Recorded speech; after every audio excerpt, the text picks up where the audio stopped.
Hello everyone, तो स्वागत है आपका फिर से हमारे चैनल जीनियस माइंड पर। और आज की इस वीडियो में हम स्टार्ट करेंगे क्वाड्रिलेटरल क्लास 9th का प्रैक्टिस सेट 5.3 का क्वेश्चन नंबर 1। इसके पहले की सारी वीडियोस अपलोडेड हो चुकी है जिसमें हम लोग ने 5.1 एंड 5.2 पूरा अच्छे से कवर आउट किया। तो अगर अभी तक आपने वो वीडियोस नहीं देखी है तो मेक श्योर उन वीडियोस को देखकर आप अपनी प्रिपरेशन को और स्ट्रॉन्ग बना रहे हैं। तो चलिए स्टार्ट करते हैं प्रैक्टिस सेट 5.3 का क्वेश्चन नंबर 1। देखो, जब मैं क्वेश्चन नंबर 1 की बात करता हूं तो क्वेश्चन नंबर 1 में आपको क्या क्या बोला है वो ध्यान से चेकआउट करो।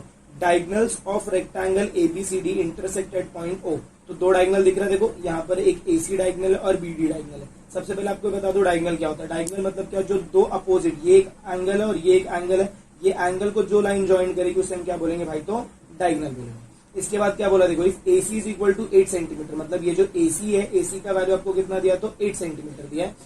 Find BO and if angle CAD का वैल्यू देखो आपको कितना दिया, 35, और आपको फाइंड करने को बोला है एसीबी, मतलब आपको ये वाला एंगल फाइंड करना है। तो चलिए सबसे फर्स्ट स्टेप हमारा जो रहेगा that will be our given. तो गिवन के साथ स्टार्ट करते हैं। देखो गिवन में आप क्या लिखोगे, जो भी आपको दिया हुआ, क्या दिया है, क्वाड्रिलेटरल एबीसीडी क्या है, तो is a rectangle. Quadrilateral ABCD is a rectangle. आगे AC का वैल्यू कितना दिया है, length of AC is equal to 8 centimetre. उसके बाद क्या दिया, angle CAD is equal to 35 degree. अब टू फाइंड में आपको क्या बोला, देखो दो चीजें आपको फाइंड करने को बोली। पहला आपको बोला है फाइंड लेंथ BO फाइंड करना है, और उसके बाद एंगल ACB फाइंड करना, बराबर। चलिए अब स्टार्ट करते हैं पूरा का पूरा सोल्यूशन के साथ। सबसे फर्स्ट आप क्या लिखेंगे, quadrilateral ABCD is a rectangle. Quadrilateral ABCD is a rectangle. अब अगर भाई ये रेक्टेंगल है तो हमने एक प्रॉपर्टी किया है, diagonals of rectangle are congruent, बराबर। हमने प्रॉपर्टी क्या किया भाई, जो भी रेक्टेंगल रहेगा उसका दोनों डायगोनल क्या रहेगा भाई, तो इक्वल रहेगा। इसका मतलब अगर ये AC का वैल्यू आपको 8 सेंटीमीटर दिया है तो ये BD का वैल्यू भी भाई कितना रहेगा, 80 सेंटीमीटर रहेगा। है कि नहीं। तो यहाँ पर नेक्स्ट स्टेप मेरा क्या रहेगा, देखो नेक्स्ट स्टेप क्या रहेगा, length of AC is equal to length of BD। क्या रीजन आएगा, diagonals of rectangle are congruent. Diagonals of rectangle are congruent, बराबर। अब बताओ, अगर ये कॉन्ग्रुएंट लिख दिया, AC का वैल्यू मुझे कितना दिया है, 8 दिया है, तो BD मेरे को वैल्यू मिल जाएगा। तो मैं क्या लिखूंगा, therefore length of BD is equal to कितना हो जाएगा भाई, तो 8 सेंटीमीटर। बट रुको, आपको यहाँ पर देखो BD का वैल्यू दिया है, आपको BD का वैल्यू नहीं पूछा, आपको किसका वैल्यू पूछा भाई, तो BO का वैल्यू पूछा। किसका वैल्यू, ये इतने का वैल्यू पूछा। अब अगर मैं BO की बात करूं तो BO किसका हाफ होगा, BD का हाफ होगा। तो इसके बाद नेक्स्ट स्टेटमेंट मेरा क्या आएगा, देखो यहाँ पर मैं क्या लिखूंगा, length BO is equal to half of length BD।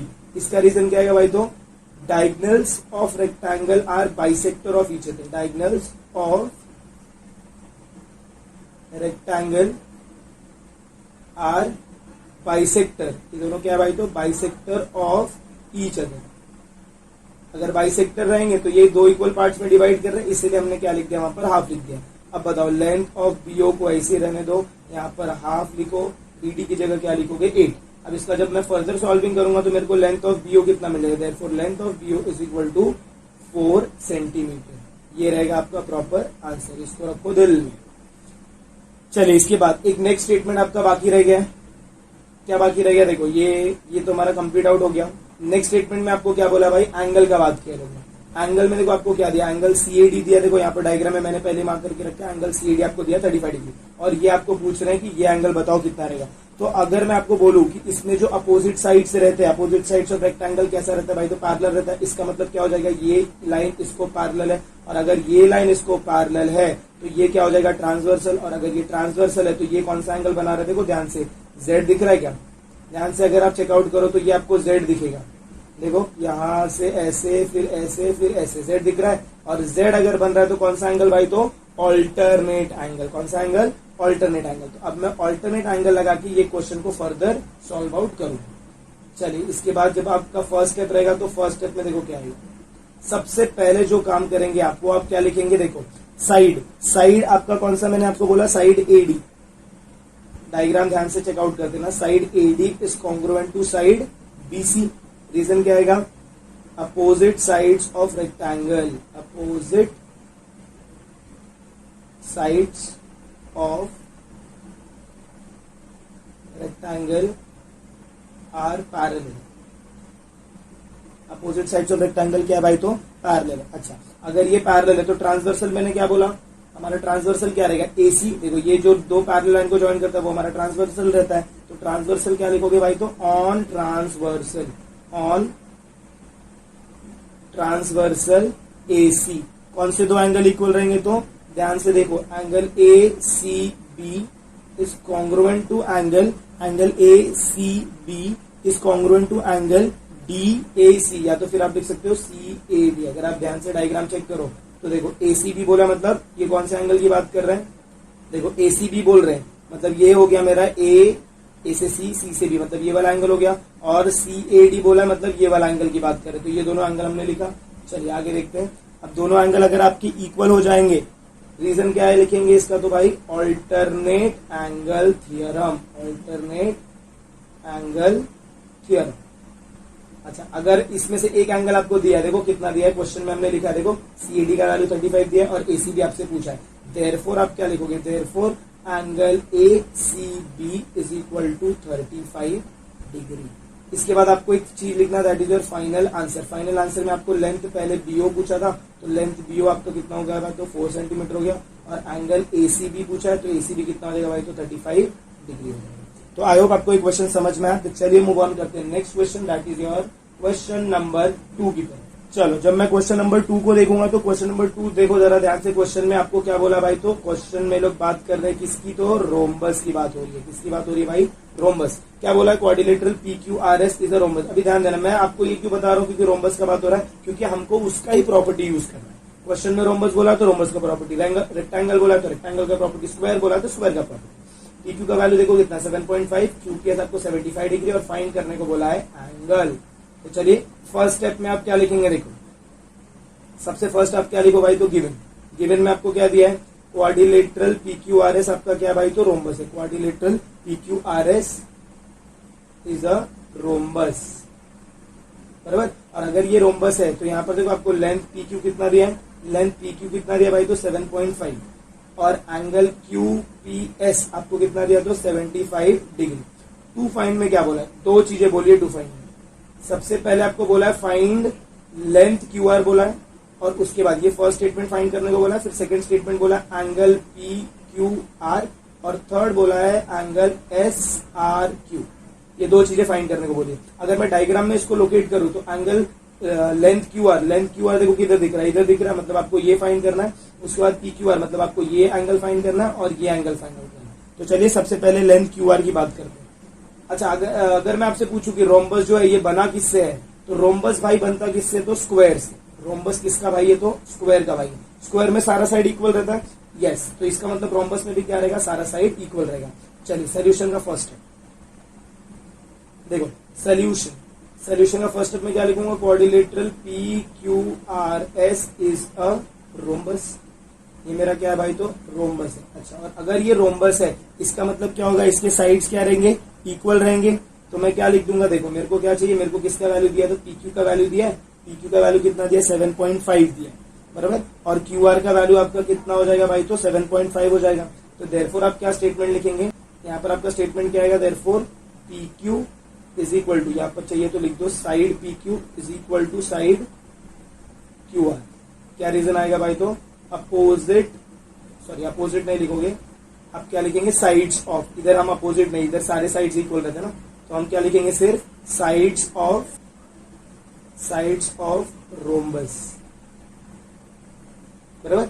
अच्छा, अभी PQ का वैल्यू आपको कितना दिया? 7.5, तो QR भी कितना हो जाएगा भाई? तो 7.5 हो जाएगा। Therefore side QR is equal to आपका कितना हो जाएगा? 7.5 सेंटीमीटर। ये आपका मिल गया फर्स्ट आंसर। अब जब मैं एंगल की बात करूंगा तो इसमें दो तरीके के एंगल लगेंगे। सबसे फर्स्ट देखो ये 75 है, बराबर, तो ये इसका क्या हो जाएगा भाई? तो अपोजिट हो जाएगा, बराबर। जब भी अपोजिट एंगल्स की बात करेंगे तो अपोजिट एंगल्स ऑफ रोम्बस क्या रहता है? हमेशा इक्वल रहेगा। तो फर्स्ट स्टेटमेंट मेरा क्या आएगा? इसके बाद मैं एंगल की बात करूंगा तो दो एंगल देखो, पहले क्या दिया है? पहला दिया SPQ will be equal to SRQ। तो यहाँ पर मैं क्या लिखूंगा? Angle SPQ is congruent to angle SRQ। क्या रीजन डालूंगा तो opposite angle of rhombus, opposite angle of rhombus कैसे रहेंगे तो are congruent, opposite angles of rhombus are congruent. अब इसमें आपको SPQ का वैल्यू देखो कितना दिया है, SPQ का वैल्यू आपको कितना दिया भाई तो 75 डिग्री दिया और आपसे पूछा क्या है SRQ बराबर। SPQ अगर आप ध्यान से डायग्राम चेकआउट करो, ये देखो SPQ का वैल्यू आपको कितना दिया तो 75 डिग्री और आपसे पूछ क्या रहे भाई, वो आपसे वो पूछ रहे हैं SRQ पूछ रहे हैं। तो सेम आपका आंसर कितना आ जाएगा, SPQ की जगह आपको यहाँ पर क्या लिखना भाई तो 75 डिग्री लिखना है, which will be equal to angle SRQ। तो एंगल SRQ का वैल्यू आपको कितना मिल गया भाई तो ये हो जाएगा आपका सेकेंड फाइनल आंसर, SRQ का वैल्यू मिल गया। अब मुझे नेक्स्ट एक एंगल मेरा बचा है, दैट इज योर PQR। अब मैं PQR अगर चेकआउट करूं तो देखो ये वाला एंगल और ये वाला एंगल बाजू बाजू वाला एंगल है ना, बाजू बाजू में, बाजू बाजू वाला एंगल को आप क्या बोलते हैं एडजेसेंट एंगल बोलते हैं। क्या बोलते हैं भाई एडजेसेंट एंगल। तो यहाँ पर मेरे को क्या लिखना है next angle SPQ plus angle PQR is equal to मेरा कितना हो जाएगा तो 180 डिग्री हो जाएगा। और इसका रीजन क्या आएगा भाई तो एडजेसेंट एंगल्स ऑफ रोम्बस या फिर एडजेसेंट एंगल्स आर सप्लीमेंट्री या फिर 180 डिग्री लिखोगे तो भी चलेगा, एडजेसेंट एंगल्स आर सप्लीमेंट्री। अब इसमें से मुझे किसका वैल्यू पता है, मुझे पता है भाई SPQ का वैल्यू, मुझे किसका वैल्यू पता है SPQ। तो ये कितना है 75 degree plus angle PQR is equal to कितना आएगा भाई तो 180 डिग्री। अब ये प्लस 75 उस साइड जाएगा तो माइनस 75, देयरफॉर यहाँ पर PQR ऐसे ही रहेगा, PQR is equal to 180 degree minus 75 degree. Next आपका क्या हो जाएगा PQR is equal to 180 degree minus 180 minus 75 करोगे तो कितना आएगा भाई तो 105 डिग्री। ये हो जाएगा आपका नेक्स्ट फाइनल आंसर। अब मुझे क्या लिखना भाई तो फाइनल आंसर लिखना। फाइनल आंसर के लिए मैं यहाँ पर लिखूंगा आंसर, मेरे को 3 आंसर फाइंड करने थे। सबसे पहला था लेंथ QR, तो लेंथ QR का वैल्यू मुझे कितना मिला 7.5 सेंटीमीटर। उसके बाद था एंगल SRQ मुझे कितना मिला 75 मिला, तो SRQ का वैल्यू मैंने क्या लिखा 75 डिग्री। और final answer angle PQR which is equal to 105। तो ये हो जाएगा आपका क्वेश्चन नंबर 2। तो आई होप आपको ये क्वेश्चन भी समझ में आया, ज्यादा कुछ था नहीं, सिर्फ हमने पहले क्या लगाया भाई तो प्रॉपर्टीज ऑफ रोम्बस। देखो जब भी जो भी यहाँ पर आपको फिगर दिख रहा है उसका प्रॉपर्टीज अगर आप लगाओगे साथ में तो आपके लिए क्वेश्चंस बहुत सिंपल रहेंगे। चलिए मूव ऑन करते हैं next question, that is our question number 3। देखो अभी यहाँ पर ये लोग किसकी बात कर रहे हैं भाई तो स्क्वायर की बात कर रहे हैं। स्क्वायर बहुत सीधा साधा इंसान है क्योंकि इसमें सारे प्रॉपर्टीज बहुत सिंपल है। तो जब स्क्वायर की ये लोग बात कर रहे हैं तो देखो क्या बोला square of diagonals of square. सबसे पहला तो ये बोला डायगनल ऑफ स्क्वायर। अभी स्क्वायर का नाम क्या है IJKL intersected point M। Find the measure of angle. अच्छा सब एंगल का वैल्यू आपको क्या करना भाई तो फाइंड करना है। देखो एंगल्स मैंने यहाँ पर पहले से मार्क आउट करके रखे हैं, आपको कौन से एंगल फाइंड आउट करना है। तो आपको एक फाइंड करना है ये वाला एंगल, मिडल एंगल, उसके बाद आपको ये एंगल फाइंड करना है, फिर आपको ये एंगल फाइंड करना है। चलिए फर्स्ट स्टेप अगर मैं बात बोलूं तो यहाँ पर क्या रहेगा, देखो सबसे फर्स्ट आप गिवन लिखिए। गिवन में क्या लिखेंगे, हमको क्या दिया है quadrilateral IJKL is a square. Quadrilateral IJKL आपका क्या है भाई तो स्क्वायर है। इसके बाद कहां पर इंटरसेक्ट कर रहा है एट पॉइंट M। और टू फाइंड में मुझे क्या लिखना है, इधर कोई वैल्यूज नहीं दिया, टू फाइंड में डायरेक्टली मुझे क्या लिखना है एंगल IMJ, उसके बाद एंगल JIK और उसके बाद एंगल LJK। ये मेरा टू फाइंड हो जाएगा। अब आते हैं हम सोल्यूशन पे। जब मैं सोल्यूशन का फर्स्ट स्टेप लिखूंगा तो उसमें मेरा मैं क्या लिखने वाला हूं, देखो क्वाड्रिलेटरल IJKL ये क्या है भाई तो इज अ स्क्वायर। तो अब यहाँ पर जो भी प्रॉपर्टी लगेगा वो किसका प्रॉपर्टी लगेगा भाई तो स्क्वायर का प्रॉपर्टी। और स्क्वायर का यहाँ पर हम फर्स्ट प्रॉपर्टी यूज करके कौन सा एंगल फाइंड करेंगे तो ये वाला एंगल IMJ। क्या होता है, diagonals of square are perpendicular to each other या फिर perpendicular bisector of each other. तो जब ये डायगोनल्स कट करेंगे तो यहाँ पर फर्स्ट स्टेटमेंट क्या लिखूंगा मैं, देखो diagonal of square are perpendicular bisector of each other. Diagonal of square are perpendicular bisector of each other. बराबर। अच्छा अगर ये इक्वल है तो IMJ का वैल्यू कितना हो जाएगा भाई, therefore angle M J is will be equal to 90 degree. ये मेरा फर्स्ट स्टेटमेंट हो जाएगा। उसके बाद diagonals of square bisect the opposite angle. अब नेक्स्ट स्टेटमेंट हम क्या लगाएंगे, देखो ये मेरे को अपोजिट एंगल्स दिख रहे हैं, अपोजिट एंगल मतलब ये जो डायगोनल है ये क्या करेगा, अपोजिट एंगल्स को बाइसेक्ट करता है। अब अपोजिट एंगल को बाइसेक्ट करने के लिए ध्यान से सुनने का, अगर मुझे जे आई के चाहिए, जे आई के चाहिए, तो ये एंगल देखो, ये एंगल यहाँ पर कितना होगा, 90 डिग्री हो जाएगा, बराबर। बाइसेक्ट किसको कर रहा है, देखो जे आई के will bisect J I L, J I L, J I L को बाइसेक्ट कर रहा है। ये 90 डिग्री क्यों रहेगा भाई, तो जितना भी एंगल है स्क्वायर का वो सारा का सारा क्या रहता है भाई, 90 डिग्री रहता है ना, एंगल ऑफ स्क्वायर। तो सबसे पहले मैं क्या लिखूंगा, सबसे पहले मुझे क्या लिखना है, देखो इसके बाद का जो स्टेटमेंट लिखूंगा वो मैं क्या लिखूंगा, एंगल जे आई के, angle J I K is equal to half of angle J I L, बराबर। अच्छा ये ऐसा क्यों लिखेंगे हम, क्योंकि इसका रीजन क्या लिखूंगा मैं, diagonals of square, diagonals of square क्या करता है, ये बाइसेक्ट करेगा, किसको बाइसेक्ट करेगा, बाइसेक्ट अपोजिट एंगल्स, इसको बाइसेक्ट करेगा तो अपोजिट एंगल को बाइसेक्ट करेगा। अब यहां पर मैं क्या लिखूंगा, जे I K is equal to, यहां पर मैं क्या लिखूंगा, हाफ इंटू ये मेरा कितना हो जाएगा भाई, तो 90 डिग्री। अब ये 90 डिग्री क्यों आया, इसका रीजन क्या आएगा, एंगल ऑफ स्क्वायर, क्योंकि स्क्वायर का सारा एंगल कितना रहता है, 90 डिग्री रहता है। तो ये मैंने लिख दिया एंगल ऑफ स्क्वायर। अब जब इसको सब्ट्रैक्ट करोगे तो एंगल कितना आएगा, therefore angle J I K is equal to 45 degree. I hope आपको इतना समझ में आया कि कैसा है। ऐसे ही जैसे आपने ये फाइंड किया वैसे ही हम फाइंड कर सकते, एल जे आई फाइंड कर सकते हैं, या फिर आपको जो पूछा एल जे के पूछा, सॉरी ऊपर वाला एंगल, तो एल जे के फाइंड कर सकते हैं। एल जे के लिए सबसे पहले मेरे को क्या लिखना पड़ेगा भाई, आई जे के का वैल्यू। तो यहां पर भी आपका सेम स्टेटमेंट आएगा। ऑल्सो आप क्या लिखेंगे, ऑल्सो एंगल एल जे के, angle L J K will be half of angle I J K, I J के, और आई जे के का वैल्यू आपको कितना होगा, हाफ ऑफ 90 डिग्री। रीजन क्या आएगा भाई, तो एंगल ऑफ स्क्वायर आएगा। क्या रीजन आएगा, एंगल ऑफ स्क्वायर, मतलब ये स्क्वायर है ना, और स्क्वायर आई जे के देखो किधर है, आई इधर है, जे इधर है, के इधर है, तो ये एंगल क्या रहेगा, हमेशा 90 डिग्री रहेगा, बिकॉज एंगल ऑफ स्क्वायर। और उसका ये डायगोनल क्या कर रहा है, ये डायगोनल यहां से आकर इसको क्या कर रहा है, कट कर रहा है, मतलब दो इक्वल पार्ट में, तो ये 45 हो जाएगा, ये 45 हो जाएगा।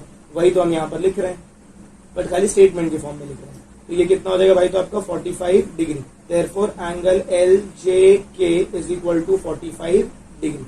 अब इसके बाद आपको क्या लिखना भाई, तो भूलना नहीं, फाइनल आंसर।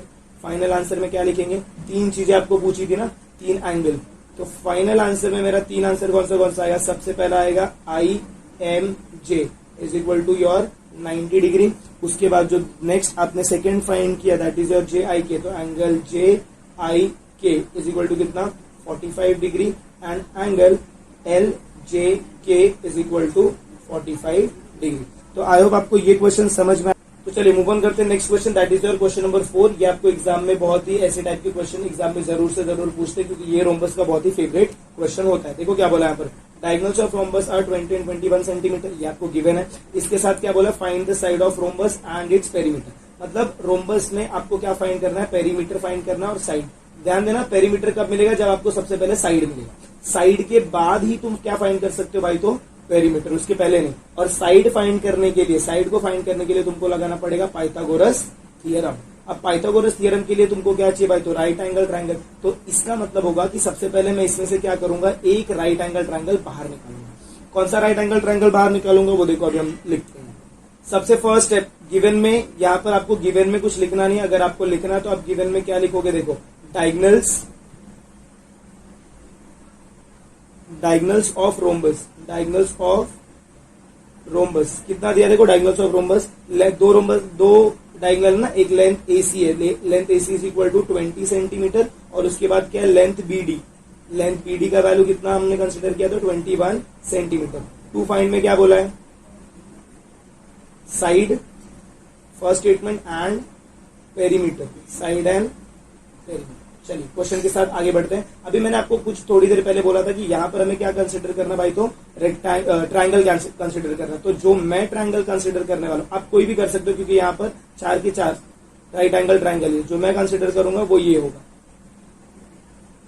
ये वाला ट्राइंगल। तो ये ट्राइंगल को मैं इधर बाहर ड्रॉ करता हूं, तो ये देखो ये ट्राइंगल आपको कुछ ऐसा दिखेगा।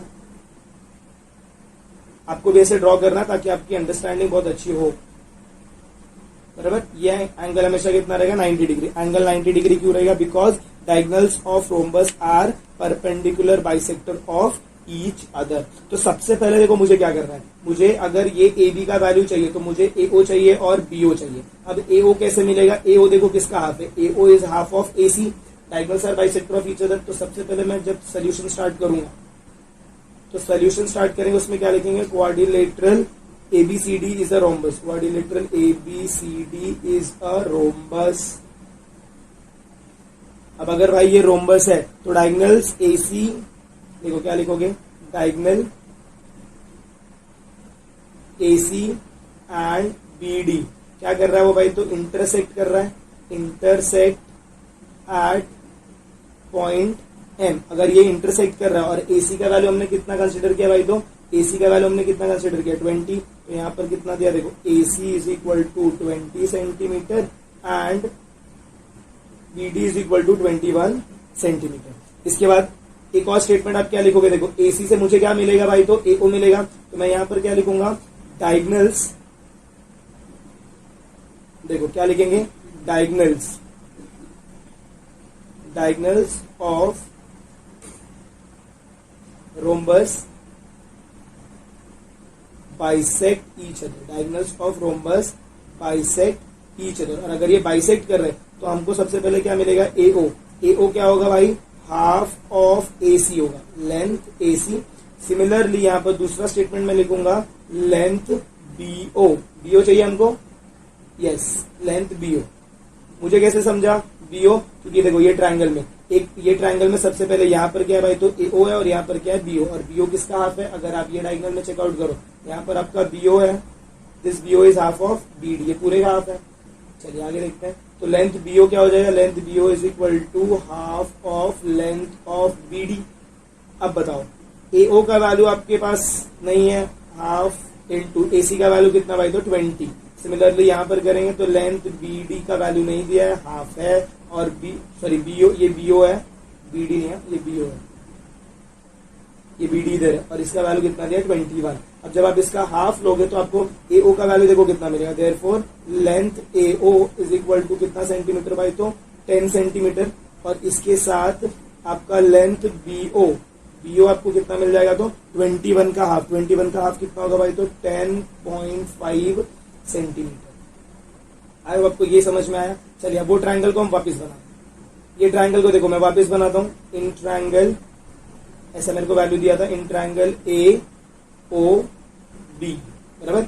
अब AO का वैल्यू मुझे कितना मिल गया, 10, और इसका वैल्यू मुझे मिल गया 10.5। ये एंगल मेरा कितना, 90 डिग्री। अब मैं इसमें लगा सकता हूँ पाइथागोरस थ्योरम। तो मैं क्या लिखूंगा, देखो in triangle AOB measure angle AOB is equal to 90 degree. इसका रीजन क्या आएगा, डायगोनल्स, इसका diagonal, diagonals of rhombus are perpendicular bisector of each other, are perpendicular bisector, diagonals of rhombus are perpendicular bisector. Therefore आप क्या लिखोगे, by using कौन सा theorem भाई, तो पाइथागोरस थियरम। जब मैं पाइथागोरस थियरम यूज करूंगा तो सबसे पहला क्या रहेगा, हाइपोटेन्यूज का स्क्वायर। फॉर्मूला चाहिए तो मैं लिख देता हूं, देखो क्या होता है, हाइपोटेन्यूज का आपका क्या होगा, hypotenuse square is equal to base का स्क्वायर, हाइपोटेन्यूज का square is equal to base का स्क्वायर प्लस क्या हो जाएगा भाई, तो हाइट का स्क्वायर। यहाँ पर हाइपोटेन्यूज देखो क्या है, AB है, ये 90 डिग्री है ना, 90 डिग्री के सामने जो रहता है वो आपका क्या रहता है, हाइपोटेन्यूज, और ये आपका क्या हो जाएगा, बेस, और ये आपका क्या हो जाएगा, तो भाई हाइट हो जाएगा। चलो हाइपोटेन्यूज की जगह आप क्या लिखेंगे, AB लिखेंगे, तो ये कितना हो जाएगा, AB का square is equal to base आपका कितना है, तो OB है, और हाइट कितना है, तो भाई AO का स्क्वायर है। अब वैल्यूज जब आप पुटअप करोगे तो AB का वैल्यू आपको पता है क्या, नहीं, यू डोंट नो, तो AB स्क्वायर को आपको ऐसे ही रखना है, तो हमें फाइंड करना है। OB का वैल्यू देखो आपको कितना दिया, OB अभी हमने निकाला 10.5 का होल स्क्वायर निकाला, फिर प्लस इसका वैल्यू कितना निकाला, 10 का स्क्वायर निकाला। देखो 10.5 का स्क्वायर आपको कितना रहेगा भाई, तो 110.25, और जब आप इसको एडअप करोगे तो 210.25, 25। अब 2102.5 हो गया। यहाँ पर आपको कितना मिला भाई, तो ए बी का स्क्वायर मिला। तो नेक्स्ट स्टेप क्या रहेगा, taking square root on both side, taking square root on both side. जब मैं दोनों साइड स्क्वायर रूट ले लूंगा तो ए बी हो जाएगा मेरा ए बी और इसका अंडर रूट ऑफ 210.25। अब इसका जो स्क्वायर रूट रहेगा वो आपका कितना रहने वाला भाई, तो 14.5। तो ए बी का वैल्यू कितना हो जाएगा भाई, तो 14.5 हो जाएगा। ये हो जाएगा मेरा ए बी का वैल्यू, कितने में आएगा भाई, तो सेंटीमीटर। अच्छा, इसका स्क्वायर कैसे निकालोगे, तो देखो 21025 है, इसका यहां से फैक्टर निकालना है। फैक्टर निकालोगे तो 5 से करने का, 5 4 जा 20, 2 कैरेट 1 कैरेट, 5 2 जा 10, फिर ये 0 जा, फिर 5 5 जा, फिर वापस 5 जा 8 जा, फिर 2 कैरेट होगा, 5 4 जा, फिर 5 1 जा, फिर 841 किसका स्क्वायर है, तो ये 29 का स्क्वायर, तो 29 इंटू 29, फिर 29 1 जा। अभी बताओ ये कितना हो जाएगा, 29 इंटू 5, 29 इंटू 5 करोगे तो कितना आएगा भाई, 45। 29 इंटू 5, 5 9 जा 45, 4 कैरेट 5 2 जा 10, ये हो जाएगा 14। तो 14.5, 2 डेसिमल है ना, तो इसलिए 1 डेसिमल आएगा। तो ए बी का वैल्यू तुमको कितना मिल गया भाई, तो 40.5 मिल गया। अब इसके बाद क्या लिखेंगे, देखो therefore side A B is equal to side B C is equal to side A C is equal to side A B हो गया, बी सी हो गया, सॉरी यहां पर ए सी नहीं आएगा, यहां पर क्या आएगा तुम्हारा सी डी आएगा, सी डी। और इसके बाद एक साइड क्या रहेगा, A D will be equal to 14.5 centimetre. इसका रीजन क्या आएगा भाई, बोलो। Sides of rhombus, sides of rhombus, sides of rhombus मतलब क्या, मैंने साइड्स ऑफ रोम्बस लिखा, इसका मतलब क्या हो जाएगा भाई, तो सारे साइड्स इक्वल रहते हैं ना रोम्बस के, क्योंकि ये किसका भाई है, स्क्वायर का भाई है। इसके बाद मुझे क्या चाहिए, पेरीमीटर। पेरीमीटर का फॉर्मूला कोई जानता है, पेरीमीटर ऑफ रोम्बस। देख भाई, पेरीमीटर के लिए सिंपल क्या करने का, जो भी तेरा फिगर है ना उसके सारे साइड को ऐड कर दे। मतलब यहाँ पर क्या होगा, A B plus B C plus C D plus A D which is equal to 14.5 plus 14.5 plus 14.5 plus 14.5। अब जब आप इसको पूरे वैल्यूज को ऐड करोगे तो इसका आपका आंसर कितना आएगा भाई, तो 58 सेंटीमीटर। तो आई होप आपको एक क्वेश्चन समझ में आया, बट भाई वेट करना, फाइनल आंसर भी तो लिखना है। अगर आप ये चैनल को फॉलो आउट कर रहे हो तो बिना फाइनल आंसर लिखे आप नहीं जा सकते। देखो आपको साइड फाइंड करने बोला था, four side of rhombus is कितना है, 14.5 सेंटीमीटर। उसके बाद दूसरा आपका क्या भाई, तो पेरीमीटर। तो यहां पर आप क्या लिखोगे, therefore perimeter of rhombus, perimeter of rhombus is 58 centimetre. तो आई होप आपको ये क्वेश्चन समझ में आया। ये क्वेश्चन के साथ हमारा ये पूरा का पूरा प्रैक्टिस सेट डन आउट होता है। तो अगर आपको वीडियो पसंद है तो प्लीज वीडियो को ज्यादा से ज्यादा अपने फ्रेंड्स के साथ शेयर करें। चैनल पर नए तो चैनल को सब्सक्राइब किए बिना ना जाए। मिलते हैं अगले वीडियो में नेक्स्ट प्रैक्टिस सेट की कंटिन्यूएशन के साथ। तब तक के लिए have a good day and take care.